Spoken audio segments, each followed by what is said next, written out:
It's the story of a young prince with great ambition, a king who took power by force, a ruler who built his legacy in the form of a spectacular temple, towering 100 feet above the Taj Mahal and containing more stone than the Great Pyramid of Giza. It is the largest sacred structure anywhere on the face of the earth. Cambodia's extraordinary Angkor Wat. Early Western visitors were so awestruck by the ancient temple, they believed it was built by Alexander the Great or the ancient Romans. Of course, they were wrong. The builders of Angkor Wat were the ancient Khmer, the great and mysterious civilization that dominated much of Southeast Asia for 6 centuries and left behind one of the greatest architectural wonders ever created by human hands.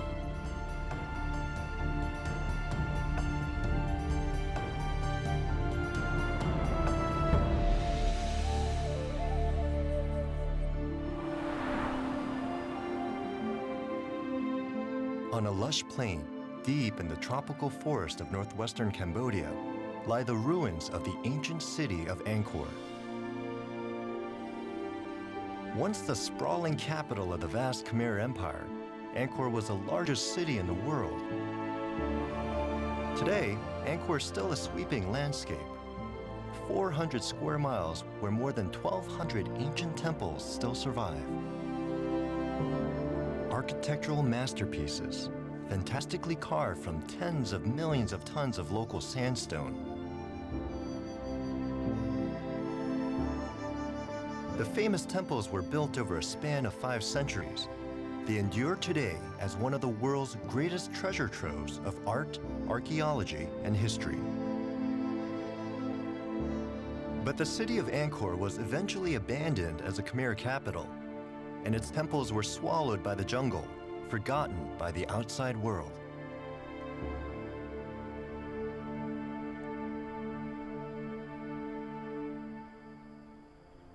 Not until the 19th century was the most famous of all the Angkor structures brought to the attention of the West. In January of 1860, the French naturalist Henri Mouot wrote, "One of these temples, a rival to that of Solomon and erected by some ancient Michelangelo, might take an honorable place beside our most beautiful buildings. It is grander than anything left to us by Greece or Rome."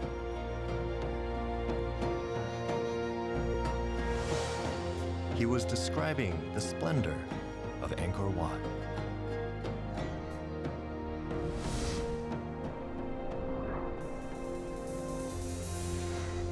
When Smithsonian Magazine listed 28 places to see before you die, it called Angkor Wat a temple so magnificent it could only have been built by divine inspiration. And so it was. Inspired by gods, built by a man you've probably never heard of, but whose story is one of the world's great legends. Hi, my name is Yul Kwan, and it's my honor to take you on a journey back in time to discover the secrets of Angkor and relive the adventures of its creator, a ruler called Suryavarman II. 900 years ago, he led the Khmer Empire in what is today Cambodia, and this temple is his legacy. More than 1 million people visit here every year, overcome by its size and grandeur. But if you think this place is beautiful now, just wait till you see it in its glory days.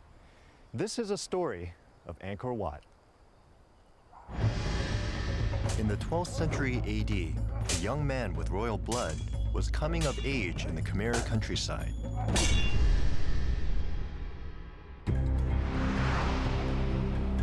At that time, the Khmer Empire controlled large portions of modern Southeast Asia, including the prince's home of Lopburi, northwest of Angkor. The royal prince was said to be a skilled warrior, brave and wise beyond his years.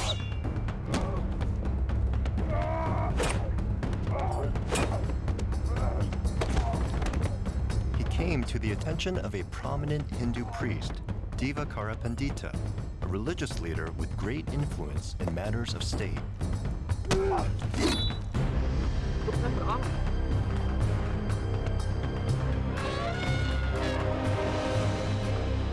Ambitious, royal, and well-connected, Suryavarman II began to dream of becoming king and ruling the vast Khmer Empire.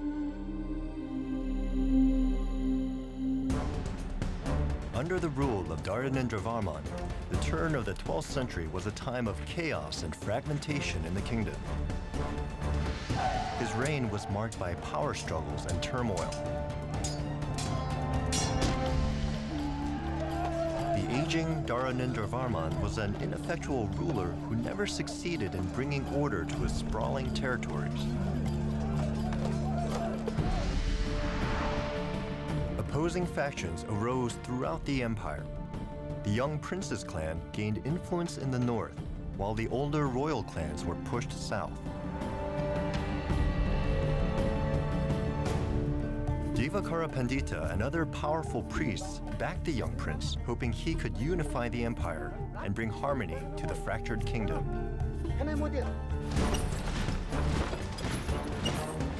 Civil war erupted as the forces vied for control. An inscription describes the moment the young prince took power, comparing him to a mythical bird. Suryavarman bounded to the head of the elephant of the enemy king and killed him as an eagle might kill a snake.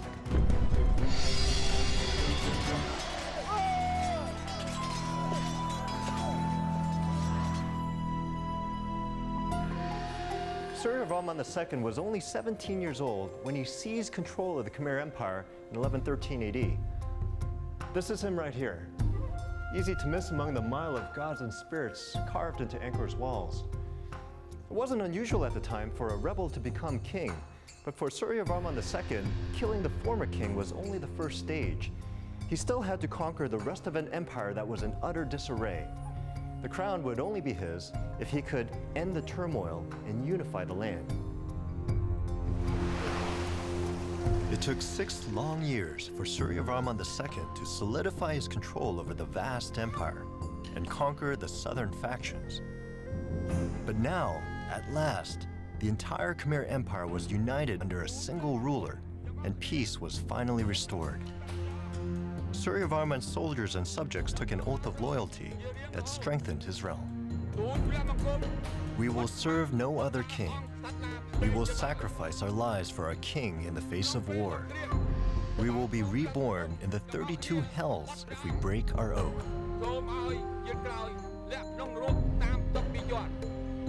In 1119, at the royal palace of Angkor, Suryavarman II officially became the 18th king of the Khmer Empire. He was given the royal title Suryavarman, Protector of the Sun, and was coronated alongside his queen.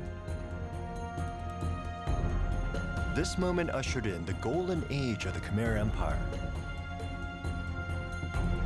Suryavarman II was only 23 years old when he was crowned ruler of one of the greatest empires of Asia. Just as Khmer kings had done for centuries, Suryavarman II ruled from Angkor, the seat of the Khmer Empire. But its soul resided in another place. Traditionally, newly crowned Khmer rulers would make a pilgrimage to the sacred Phnom Kulen, a mountain range 25 miles northeast of Angkor. 3 centuries before Suryavarman II, the empire's first monarch, Jayavarman II, came to the same mountain on a similar spiritual journey. Here, a sacred ritual anointed him the first supreme ruler, an event that marked the founding of the Khmer Empire. This hallowed spot had deep religious and political significance for the Khmer, and is still considered holy by modern Cambodians. This river was a source of the ingenious water system that was key to the wealth and success of the entire region.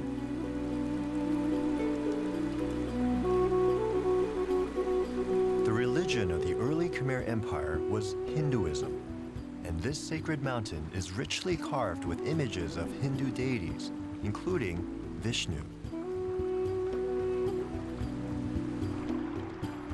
The river here flows over other sacred icons. 1,000 linga rise from the riverbed. Carved over the centuries during the dry seasons, these stone phalluses are symbols of fertility and the male creative force.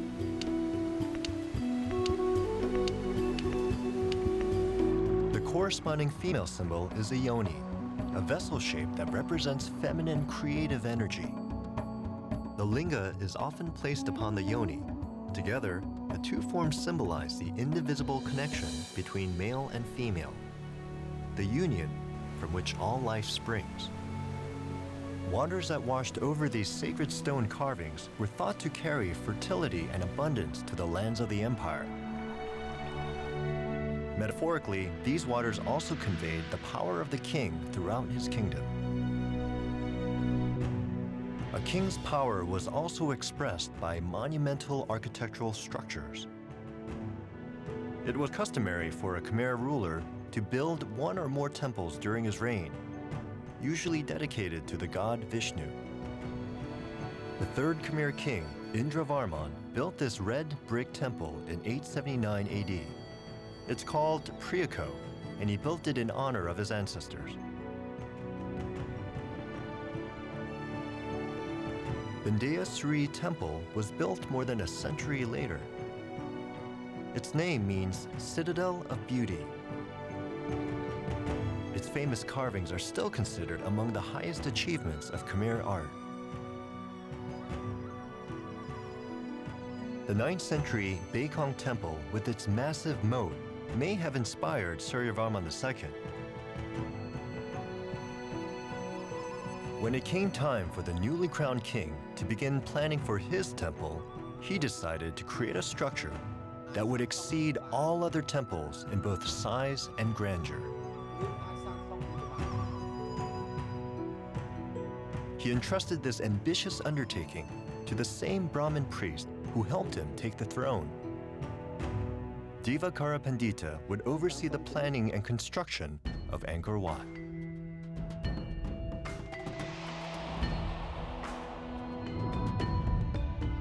Within the city of Angkor, Suryavarman's temple would follow the customary structure of other Khmer shrines. Khmer temples represent the mythical Mount Meru, the center of the universe and home of the gods according to Hindu cosmology. But the temple Suryavarman planned was on a scale that would dwarf all other temples anywhere in the world. A scale that would tax every ounce of skill, ingenuity, and technology of his entire empire. Think about this. In medieval Europe, at around the same time, people were building cathedrals that took centuries to complete. Meanwhile, here in Asia, the builders of Angkor Wat somehow created a temple that was far larger and in some ways more complicated in less than 4 decades. So how'd they do it? Well, archaeologists and engineers have been trying to solve the mysteries of Angkor Wat's construction since the 19th century, and they've managed to uncover some, but not all of its secrets. It was around the year 1120 AD when an army of construction workers took on what must have seemed like mission impossible. On a swampy forest plain, they would build the largest sacred structure in the known world.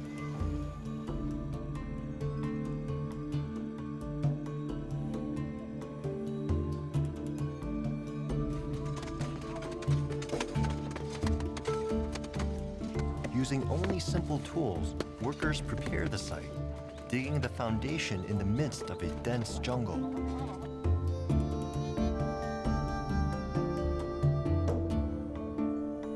One clue to exactly how they prepared the foundation was discovered in the nearby Bayon Temple, built several decades after Angkor Wat. In this carving, laborers work side by side, beating the ground with long wooden poles. It's believed the relief illustrates how the builder solved one of the most vexing problems of Angkor Wat's construction. Workers use sticks to tamp down and compact the wet soil, creating a more suitable foundation. dug a massive hole in the ground 33 feet deep, filled it with layers of sand, pebbles, and clay, and compacted it until it was hard. This allowed excess water to drain and also stabilize the surface. It was only after the foundation was laid that the structure's elaborate design was finalized. The massive compound would be almost a square mile and would be surrounded by a moat 660 feet wide. Only a ruler with Suryavarman II's might, power, and vision could have imagined a building constructed on this grand a scale. It is estimated the building required more than 5 million tons of raw materials. Where did the ancient temple builders mine such a tremendous amount of stone?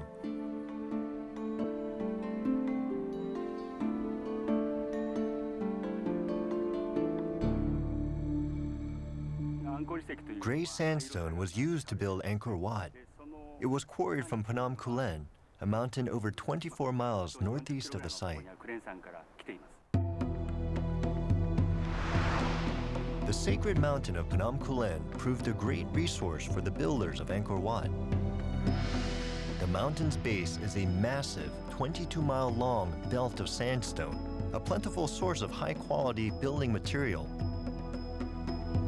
But how did the ancient workers excavate all that rock? They used iron rods with sharp ends and dug a groove the size of the block they wanted to remove. Then they would place a wedge between the sedimentary layers where it's easy to break the rock. Or in some cases, several men worked together, pounding the rock and breaking it in order to pry it loose.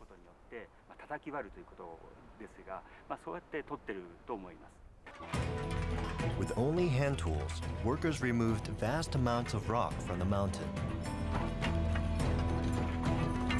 It is estimated that it took a stone cutter at least 10 days just to carve a groove around one block of stone weighing more than a ton. After the groove was carved, a wedge was placed in the groove so the rock could be separated. It took a workforce of thousands to cut just a few hundred blocks of stone each day. More than 600,000 high-quality sandstone blocks were used in the construction of Angkor Wat. 5 million tons of sandstone. Because the builders used no mortar, blocks had to be precisely cut with utterly smooth surfaces. A system lifted a stone block just slightly above another stone, and then workers pushed it back and forth in order to grind the two surfaces and make it smooth. Another relief in Bayon Temple has a detailed depiction of how this method worked. Workers used poles and ropes to lift one stone just above another. Then the top stone was rubbed back and forth against the stone below. After thousands of repetitions, the block obtained a smooth surface.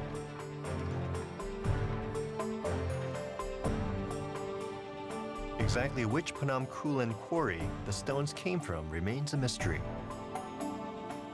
But a Japanese research team from Waseda University recently tested the stone's magnetic properties. Their findings reveal each stone's approximate age and geological distribution. But matching the stones back to a particular place or quarry in this mountainous belt is not simple or safe. Magnetic susceptibility is the inclination of rock to be drawn to a magnet. By measuring this, we can tell that they used 7 different quarries during the various different ages.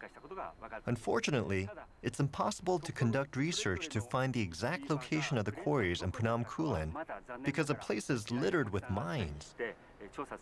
But according to research conducted by the French School of the Far East, there were numerous quarries at Phnom Kulen.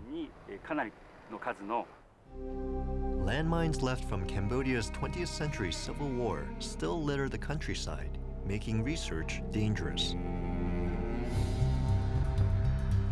Although the exact quarry locations are unknown, Testing reveals that stone used in 30 Angkor area temples came from 7 different Phnom Kulen quarries. However, nearly all of the stones of the Angkor Wat temple have magnetic levels of around 3. This means that the stones used to build the Angkor Wat temple almost certainly came from a single quarry in the Mount Kulen region.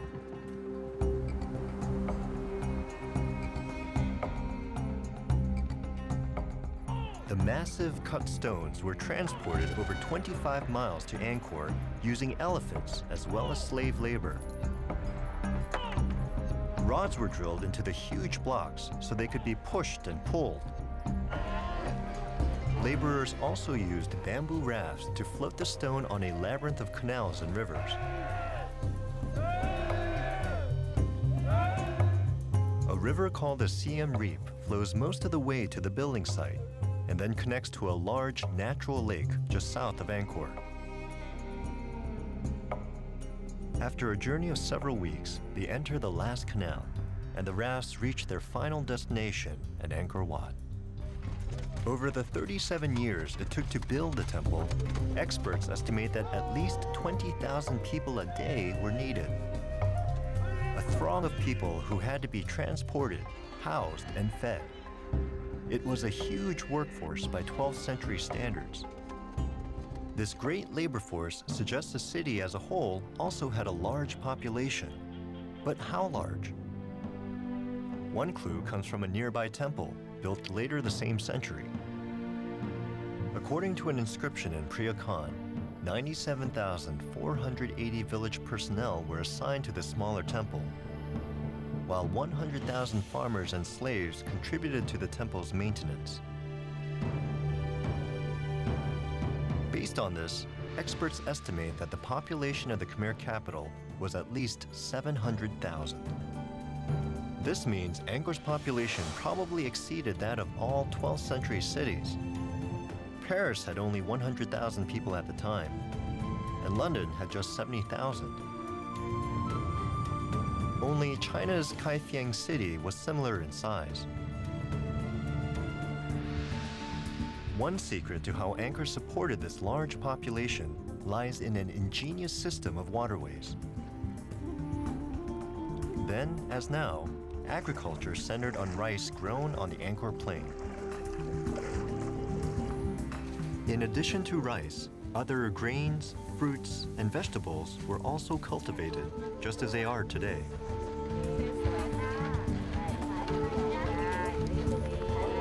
The success of this economy depended on the huge Lake Tonle Sap, just south of ancient Angkor.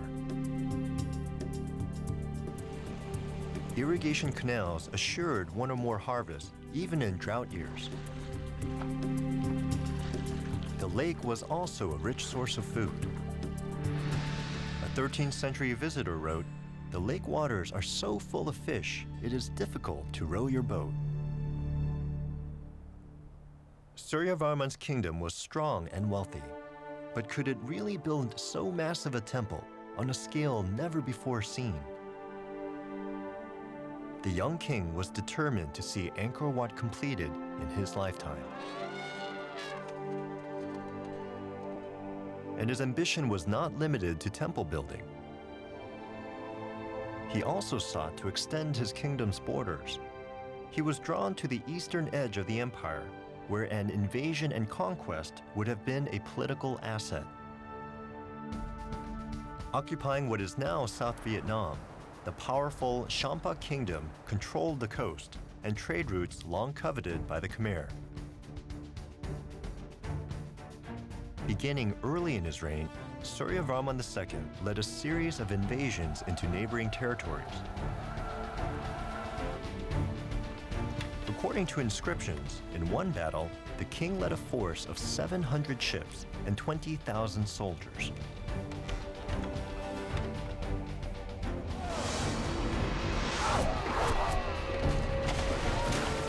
Armed only with bows, arrows, and spears, the warriors fought their enemies hand to hand.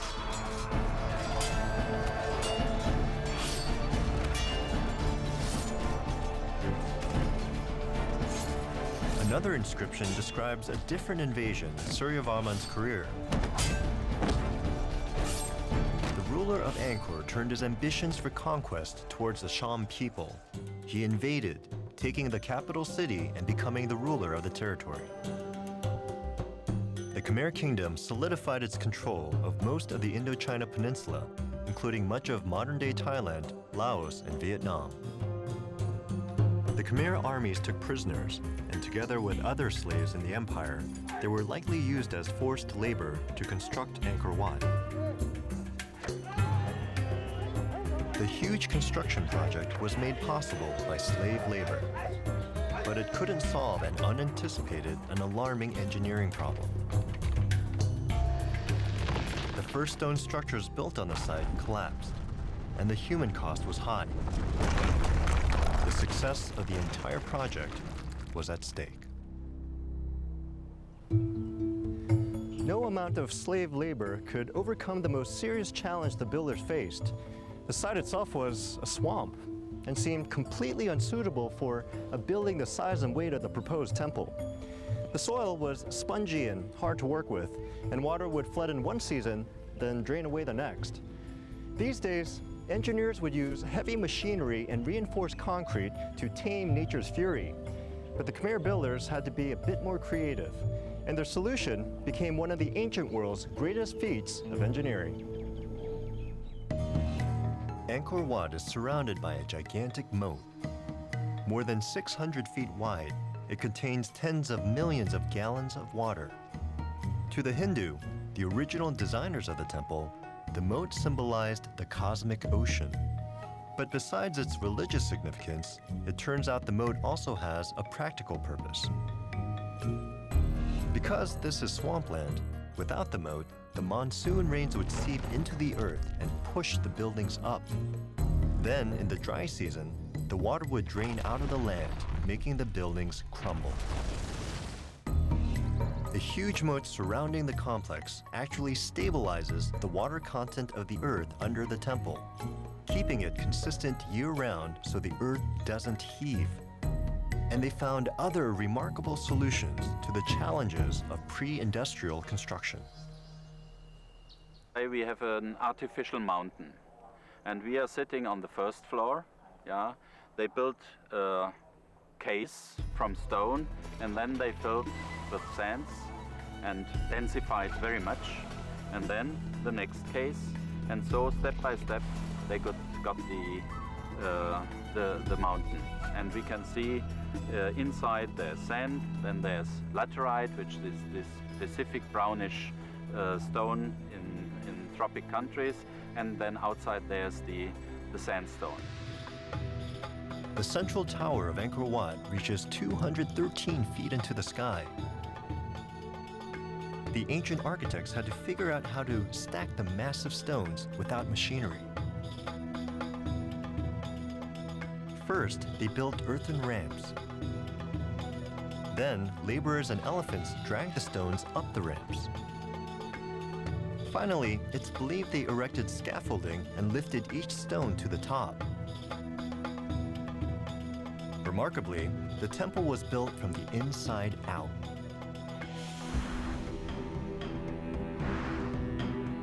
The tallest central tower was erected first. Then the surrounding towers were built, and finally the outer galleries and walls were added. The builders raised these columns made from single blocks weighing as much as 7 tons.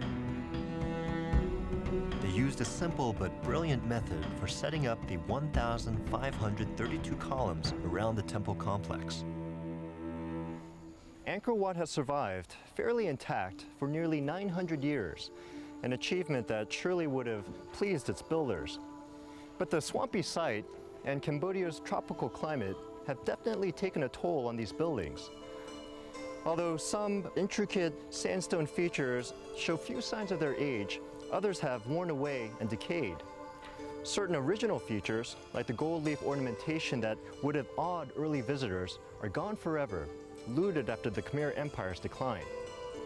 When it was completed around 1150 AD, Angkor Wat was the biggest building in the world, about the size of 11 football fields.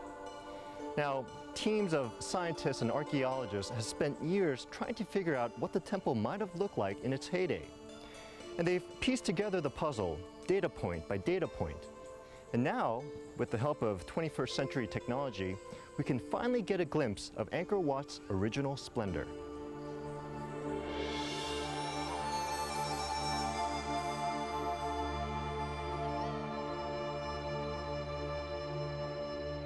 On peut imaginer donc que globalement, Many of the structures were close to white, but some of the sculptures were glazed in many colors. l'endroit où vous avez de la sculpture qui était au Most of the surviving colors are yellowish brown or red. de la polychromie, c'est-à-dire de la peinture.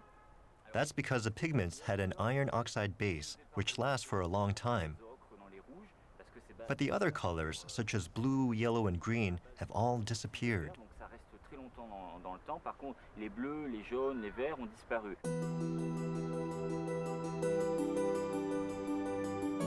The exterior walls and columns were most likely white from a coating of lime. But it was the roofing material that dominated the look of the temple. The towers were most likely covered in gold, which deteriorated over the centuries after Angkor Wat was built. Some historians believe that the towers may even have been re-gilded by one or more of the rulers who followed Suryavarman II. It is easy to imagine that the plaster on all of the towers was used as a base layer for the gilding, which made the entire structure extremely ornate and visually striking. This computer image was created based on the opinions and research of scholars. White plastered walls contrast with the golden lintels and towers. On a bright day, the entire temple would have sparkled in the sun. Suryavarman II didn't live to see his fantastic temple completed, but he probably saw it in the later stages of construction. What did the king feel as he saw this magnificent structure taking shape? It was a palace fit for a god.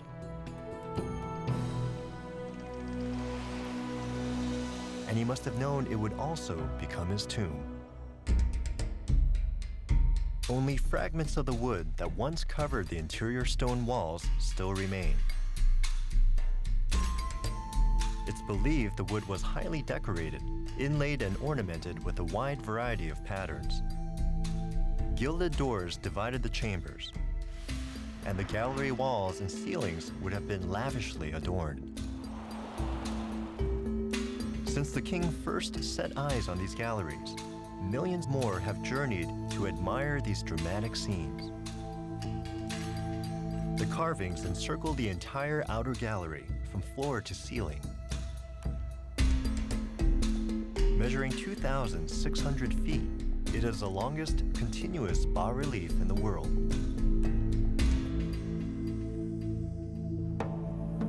In the North Gallery, this famous relief, called the Battle of Kurukshetra, depicts an ancient combat scene from Indian history retold in the epic work, the Mahabharata. Angkor Wat's walls are covered with 12,900 square feet of bas-relief carvings. Executed with great skill and artistic sophistication, the reliefs are considered a masterpiece in their own right. These carvings cover multiple blocks of sandstone and are so perfectly fitted together that the seams are almost invisible. Even the detailed lintels at the top of the walls are carved from the same stone blocks. Each artist would cut away layers of the wall and then carve the reliefs directly into the stone. Hundreds of highly skilled carvers worked side by side to complete the work in only decades. Experts admire not only the expressive human figures in the carvings, but also the remarkable perspective these early artists were able to achieve. Continuing along to the southern gallery, visitors encounter a 260-foot depiction of Suryavarman II's full royal procession. Military leaders, priests, musicians, standard bearers, servants, and royalty all take their place in this carving. The carving's centerpiece is the famous portrait of Suryavarman II himself. Lingering traces of gold hint at its former splendor. Maybe the king was partly gilded. We can see some of the gildings on the relief with Suryavarman II. The famous portrait of the king was gilded and surrounded by red, the color symbolizing protection and strength. Continuing to the East Side Gallery, a visitor finds perhaps the most famous and revered of all the reliefs, the churning of the Sea of Milk. It depicts Vishnu and Devas, the benevolent Hindu gods, and the Asuras, the evil gods, all pulling on a great snake to churn the cosmic sea in search of eternal life. Their struggle released countless deities, including the beautiful nymphs called Apsaras. In the Northern Gallery is a battle of the gods and demons. This epic battle scene illustrates the pantheon of 21 Hindu gods battling alongside human warriors. Led by Vishnu, the gods of good defeat the evil gods.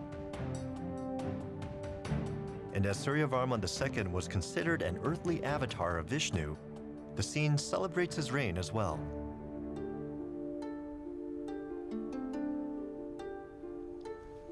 It could be said that the entire temple of Angkor Wat is a single work of art. The artifacts and engraved scenes aren't simply ornaments installed in the temple, they're carved into the very structure itself. Once the enormous blocks were in place, artists chiseled symbols, figures, and deities into virtually every surface of the sandstone. All of this dazzling creation forged into one extraordinary and sacred sculpture. Now, of all the carvings, these are some of the most popular. They're called apsaras, or in English, celestial nymphs, supernatural women who are said to dance for the gods. They supposedly had the power to change their shapes or influence whether a gambler won or lost. But someone wasn't taking any chances. There are nearly 1,800 of them depicted all around the temple.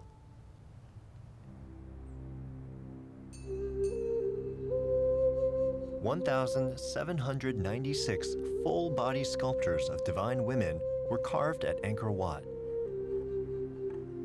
With a wide variety of facial features, hairstyles, and headdresses, no two are exactly alike. These temple guardians and dancers were probably based on actual women residing near the temple in the 12th century. Apsaras are everywhere you look in the temple, standing alone in meditation or sometimes in pairs or groups. Each pose of these dancers has a meaning, and together, the movements of the dance tell a story. It's a form of dance still very much alive in modern Cambodia. Called the Apsara dance, this art form has passed from generation to generation in an unbroken line from the time of Suryavarman II and before. According to Hindu mythology, the gods made 600 million apsaras when they created the universe, and these celestial nymphs were released to the world when the deities churned the cosmic sea of milk.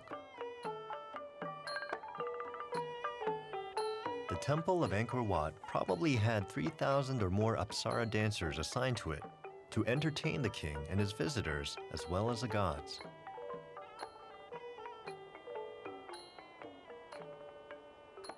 The Apsara dance almost died out in the 1970s during Cambodia's Khmer Rouge regime.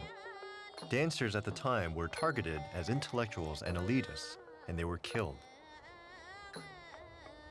Today, this ancient dance is once again a visible part of Cambodian culture. It has been recently revived by dancers studying Apsara carvings at Angkor Wat. Leaving behind the outer galleries, a visitor would next reach the second level of Angkor Wat. Here, columns border a cross-shaped gallery that mimics the layout of the temple's central level. These galleries lead the way to a large pool where the king and the Brahmins purify themselves before performing rituals to the gods. Here, lingering traces of colors that covered the surfaces suggest how the temple once looked. At the center of the cruciform gallery is a column which is colored in 5 layers of paint that alternates between white and red. First, they used red pigment on a white background. In the next generation, they painted using red pigment on a white background again. Although we don't know why, they finally covered everything in white, so it currently looks pink.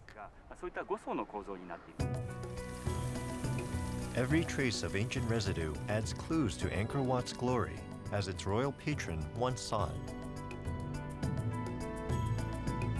As in many Hindu temples, the 5 towers of Angkor Wat represent the 5 peaks of sacred Mount Meru, the residence of the gods in the ancient tradition.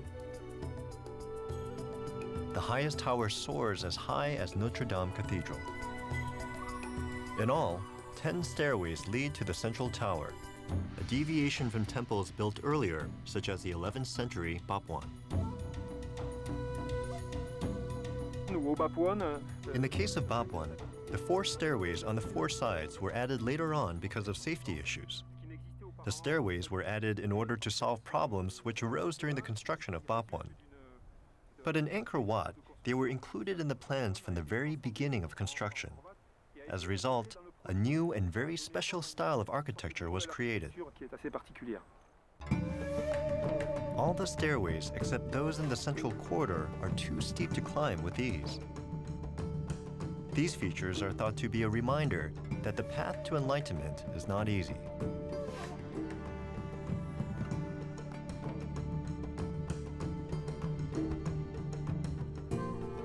The moat symbolizing the great cosmic sea encloses 500 acres of land where the Temple of Angkor Wat sits at its majestic center. Although it is now a Buddhist sanctuary, Angkor Wat was built as a Hindu temple honoring Vishnu, the Hindu god Suryavarman II was closely associated with.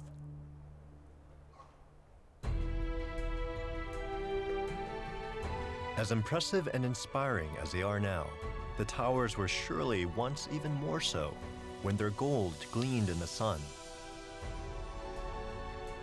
Inside the highest tower was a central sanctuary where the king built a shrine to Vishnu.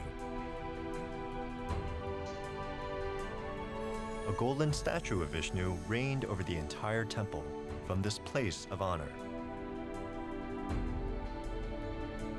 Long after the reign of Suryavarman II, when the Khmer Empire became a Buddhist nation, the statue of Vishnu was replaced with the likeness of Buddha, which remains to this day. In the mid-12th century, when Suryavarman II visited his nearly completed masterpiece, he was nearing the end of his life and his reign. Suryavarman II's rule is considered the golden age of the Khmer Empire, and Angkor Wat is the ultimate symbol of his dynasty. It's not known exactly when the king died.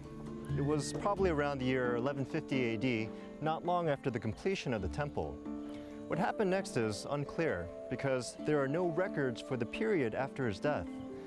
But what we do know is that it was a time of great turmoil. The next king reigned only briefly before war and discord began sapping the empire of its strength. Suryavarman had conquered his part of the world, expanded his empire, and successfully created one of the world's greatest monuments. But of all his achievements, only Angkor Wat would stand the test of time. The image of Angkor Wat has graced the Cambodian flag since 1953, and it remains a source of great pride for modern Cambodians. Over the course of his 4-decade rule, Suryavarman II increased the Khmer Empire by more than 100,000 square miles, establishing himself as a great warrior king. When he was entombed in his own greatest creation, he was given the posthumous name Parama Vishnuloka, or he who has entered the heavenly world of Vishnu.